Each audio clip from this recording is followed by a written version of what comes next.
Hey guys, Harry from Inside Boxing Brain, and I'm back for my post-fight reaction for Joe Joyce against Zhang. Now, before I jump into the video, hit that subscribe button, like this video, and share it with one of your friends as well. I just want to thank everybody for commenting on my last video, so my actual prediction for this, because a lot of people cashed in. My prediction came true, and yes, I did predict that Joe Joyce would lose against Zhang. And in this video today, I'm going to talk a little bit about why that prediction came true and how the fight played out, as well as what's next for both fighters. Now, Joe Joyce just couldn't get out of the way of the left hand, could he? All night long, bang, bang, bang. He was open for that left hand all night long. And you can see it playing in the background here that I've studied this fight now. I've watched it back again. And I really looked at it round by round and tried to analyse where each fighter had their strengths and where each fighter had their weaknesses. So I really want to take it from the top and work down to the bottom. It only went 6 rounds and it was stopped by the referee or the doctor, which gave Zhang the technical stoppage or the TKO, technical knockout. But it was a spectacular performance from the man from China, the 20-stone behemoth. Probably the biggest man in China, or the toughest man in China. But he put on an absolute spectacle. Apparently over 14 million people watched him fight live in China. And given the fact that it was 5 AM there, that is great numbers. So his commercial value is going to be going up. And I really think now he's in that top 5 heavyweight, landscape in the world. He's one of the top 5 top fighters in the division at this point. And I'm glad to see that he's getting the recognition that he deserves, because before this fight everyone was writing him off. The whole boxing community was writing him off, saying that Joe Joyce was going to go through him like a hot knife going through butter. But we saw that that just wasn't the case, and everything that I predicted in that pre-fight actually happened. Joe Joyce couldn't get out of the way. He was far too still. And it got to the point where essentially Zhang was just picking him off at leisure. He was able to just pick him off whenever he wanted. That left hand from the southpaw position was damaging from first round. So let's jump into round 1. Now, Zhang came out in the first 30 seconds. He'd already established his authority within the first round. You could see the way he was actually edging in. He was always trying to push Joe Joyce back. He didn't take a backward step. He wasn't planting his feet and trying to give lateral movement. It was continuously coming forward. And he was backing Joe Joyce up with the jab, just peppering him. And then within 30 seconds, he let his first left hand go. And guess what? It found the target. And from that first round, you knew that the writing was on the wall for Joe Joyce, because for somebody who hits as heavy as Zhang and who starts as quick as Zhang, the only way that he was really going to stamp his dominance on the fight was by landing those big shots quickly and early on in the round. Zhang was just far too quick. His hands were too quick for Joe Joyce to even try and get out of the way of. Joe just couldn't move his head. There was no movement there to try and stay out of the way. There was no pivoting, trying to duck shots. Everything was coming straight and it was always finding its home. It was landing on the target every single time. Everybody hypes Joe up for saying that he's got a steel jaw. And his bone density is so thick that nobody can actually put a dent in the juggernaut. But what we saw on Saturday night was that Father Time is undefeated, and just as I said in the pre-fight build-up, nobody is going to escape Father Time, and at 37 years old, he cannot keep eating up those shots time and time again. Sooner or later, he's going to run into a fighter who's going to be able to hurt him and actually put a dent in him, and Zhang was the prime example of that. His jab was always just there to find the range, peppering him. There were no sharp, hard jabs from Zhang. He was loading up every time on the left hand and then following it with a sharp right hook. It was such a tactful performance, and he started so quickly that Joe Joyce just couldn't get out of first gear. in my pre-fight prediction, I said that Joe Joyce would struggle with the combination punches that Zhilei Zhang would put together. And that was absolutely the case. There was times where Zhilei was catching him with a double left straight followed by a right hook. And Joe just didn't know what to do. He was putting his chin in the air. He was riding up on the shots, leaving himself exposed. And that essentially was his downfall. He didn't understand how to defend against a southpaw fighter. And I've always said that Joe Joyce struggles with bigger men. He likes to fight smaller men where he can put his size and dominance on the smaller man. But with someone like Zhilei Zhang, who is the same height as him, heavier than him by almost a stone, which I really felt played into Joe's loss, really. He should have kept the weight on and tried to fight fire with fire. As everybody says, Joe Joyce's strength is his strength. Well, no, Joe Joyce's strength is the fact that he has been able to absorb punish, get close enough to let his punches go. Whereas now he's fighting, or he was fighting, an athlete, a boxer on Saturday night who was able to let his punches go and then get out of the way. You saw Zhilei Zhang dancing around the ring a little bit, keeping his distance, sort of peppering and then moving out of the way. And what that showed me is that Joe Joyce struggles with big men, and he struggles with movers, and he struggles with people who can actually hit hard. Somebody who can damage him. And that air of invincibility around Joe Joyce's punch resistance has been completely obliterated. Joe Joyce is no longer the man who you can hit all night long and you can't put a dent in him. We now know that Joe Joyce is susceptible to damage, he does get hurt, and you can wobble him. That straight left hand wobbled Joe Joyce on a number of occasions, and you can see here that the referee is actually going in to review the eye with the doctor's perspective on what's going to happen in terms of are they going to stop it or are they going to let it carry on.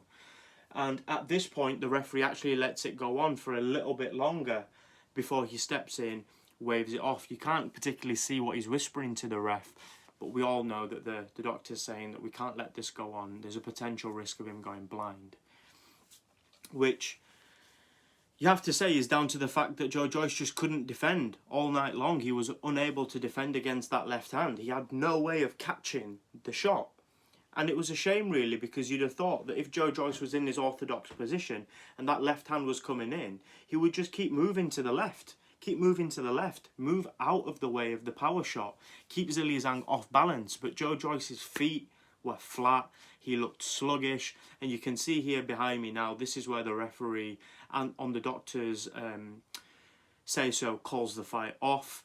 The doctor whispers something, he's asking him here, oh, can you see how many fingers am I putting up? 1, 2, 3.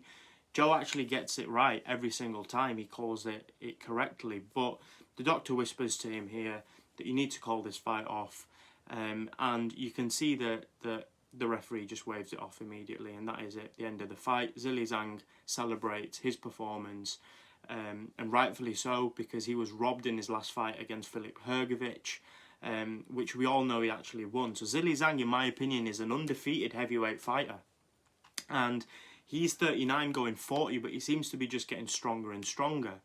So talking about the strength element, I really think that Joe Joyce came in far too light. He was almost a stone lighter.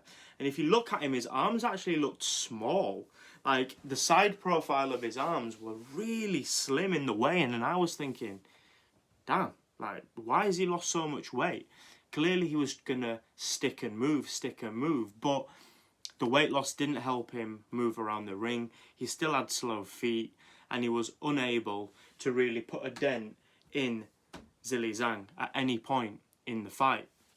And for that reason, I really think that Joe Joyce is now in a position where, unless he is able to really regroup and come back stronger from this loss, in the sense of understand how he needs to defend against that southpaw left hand, he's going to struggle getting to that title shot or that upper echelon level within the heavyweight division. There is a rematch clause in this fight. Joe Joyce, after the fight, wasn't entirely confident that he wanted to trigger that straight away. He said, maybe I take a rebuilding fight and then come back to this fight at a later date. And that was probably wise, but if he does that, I really think it's going to damage his career, because he's 37 now and he doesn't have youth on his side or time on his side to really rebuild his career. He's not an Anthony Joshua who's been a two-time heavyweight champion of the world, has got all these broadcasters and sponsors behind him. He's a fringe fighter.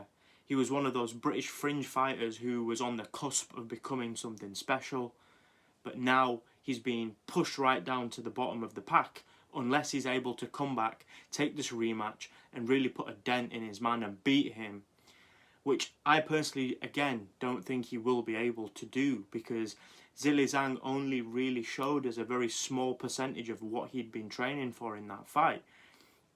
The pundits were saying, oh, Zhilei Zhang has gassed out in 5. And they were really giving him a hard time. And they didn't give him the props or the credit that he deserved before the fight. And then after the fight, they were trying to make excuses for his victory and Joe's loss.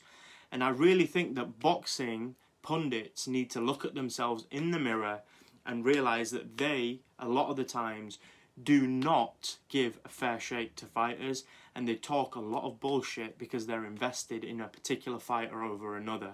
They're not impartial, they don't give honest, clear, transparent predictions. It's all based on who their favourite fighter is, who they're aligned with in terms of broadcasters, sponsors, promoters. It's bullshit. That's why the rise of YouTube boxing pundits is going to be the future of boxing punditry, in my opinion. But to get back to this video, please don't forget to subscribe, like, share and comment in the comment section below. I am going to speak to every single person. I had some really great comments on the last video that I did. A lot of you actually won a lot of money betting on the fight based on the prediction that I gave. And that really made me happy because, you know, even though I don't bet on fights, it was great to see that other people were taking my advice and actually cashing in on some of that advice that I was giving. So moving forward for each fighter, Joe Joyce, like I've said, has to take the rematch. There's no other way for him to really rebuild and regroup unless he jumps straight into this rematch, because who else is he going to fight? Nobody's going to want to fight him because there's nothing to gain. And unless he rematches against Zhang, he's not going to become the interim title holder again. Zhilei Zhang, on the other hand, has got options at this point. He's a top 5 fighter now, in my opinion. And I think people will want to fight him because they still feel that Zhilei Zhang isn't the complete package. They forget the fact that he's an Olympic silver medalist. They forget the fact that he is technically undefeated because he was robbed against Filip Hrgović. They forget the fact that he's got a dynamite left hand and he can really punch. And they forget the fact that he throws sharp, fast combination punches coupled with great movement. I think they look at him and they judge him based on the fact that maybe he's Chinese and you've never had an amazing heavyweight Chinese fighter before. So they think that they're going to be able to outmaneuver, outclass, outpower him. There's Daniel Dubois, there's Dillian White, there's Andy Ruiz, there's the rematch with Filip Hrgović, there's Anthony Joshua, there's Tyson Fury. These are all the fighters now that are in line for someone like Zhang. But Zhang was very open, very honest, and he said, look, if Joe Joyce wants to trigger that rematch, I will fight him again. We can either do it in China or we can do it back in the UK. We can bring this fight again and we can throw down. And I will make my prediction prematurely. If that fight happens again, Joe Joyce is going to lose again. He may be able to go through a few more rounds, but I think whichever way he goes now, it's going to work in his disadvantage, because if he bulks up and tries to put on some weight and get back up to that 19 stone, 20 stone limit where he's been at in the past, he's going to be far too slow for someone like Zhang. And if you're too slow for someone like Zhang, who's got a damaging left hand, you're going to eat those shots all night long. And it's just a matter of time before your eyes are closing up and you can no longer see those left hands coming. We didn't even really get to see Zhang engage that right hook properly.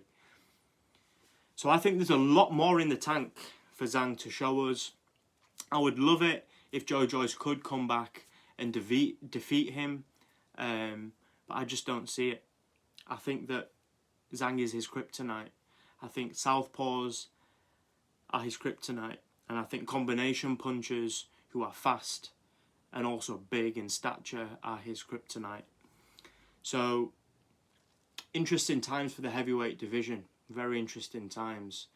Don't forget, this week I am going to be dropping my prediction video for Ryan Garcia versus Tank Davis, which is this weekend, or the weekend coming actually, Saturday night I believe, which I'm super excited for. It's one of the fights that I'm happy to stay up till like 5 AM to watch. Thanks for tuning in, guys. Drop me a comment in the comment section below if you've got any thoughts on anything that I've mentioned in today's video. Please share these videos with someone who you think may enjoy it, and like the video as well, because it's always useful for my channel, for me to get feedback on what people like and what they dislike. Again, I'll be back really soon, guys. It's Harry from Inside Boxing Brain, and you already know I'll be back for another video very soon.